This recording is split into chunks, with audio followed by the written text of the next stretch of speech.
Chut. Ceci est une critique sans spoiler.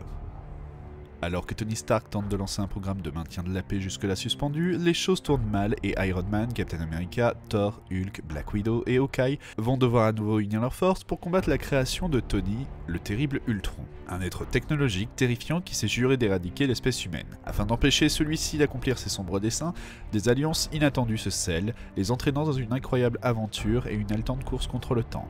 Joss Whedon est de retour pour ce 11e film Marvel Studios. On retrouve donc nos Avengers qui, depuis la fin du premier opus, ont continué à collaborer ensemble pour retrouver le sceptre de Loki sans pour autant plus se rapprocher les uns des autres. On peut tout de suite le dire, oui, il s'agit d'un bon film, mais s'agit-il d'un bon Marvel Studios? Non, pas vraiment.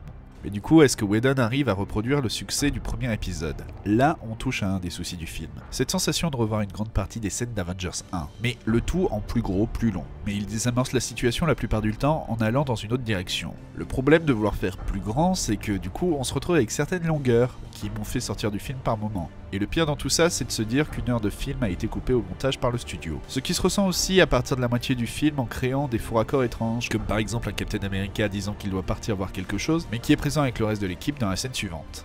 Cet épisode propose aussi une approche un peu plus dark et moins colorée que le premier, tout en gardant l'humour qui fait la patte des films Marvel Studios. L'un et l'autre étant assez critiqués par les fans, l'assemblage des deux en fait quelque chose de très bizarre. Lorsqu'on se concentre sur l'histoire, on se rend compte qu'au final, il y a quelques soucis, comme si Whedon n'avait pas vraiment pris en compte ce qui se faisait entre les deux films Avengers. Ainsi, Stark se retrouve dans son armure d'Iron Man, alors qu'il les avait toutes détruites à la fin de Iron Man 3. Nick Fury ne semble plus vraiment se cacher comme dans Captain America 2, et le Shield ne semble plus en si mauvais état que dans la série Agent of Shield. Plus que ça, on sent peu d'enjeux pour les différents héros. Oui, ils doivent protéger la Terre, mais individuellement, leurs enjeux perso arrivent uniquement vers la fin du film et sont vite désarmés. Et c'est bien le plus gros problème du film, qui n'est là que pour faire attendre l'affrontement annoncé à la fin d'Avengers 1 et le Civil War de Captain America 3. Du coup, on essaye de traiter un peu trop de choses en les survolant et en ne s'intéressant peut-être pas assez à Ultron, qui ne paraît pas vraiment si menaçant que ça pendant une bonne partie du film.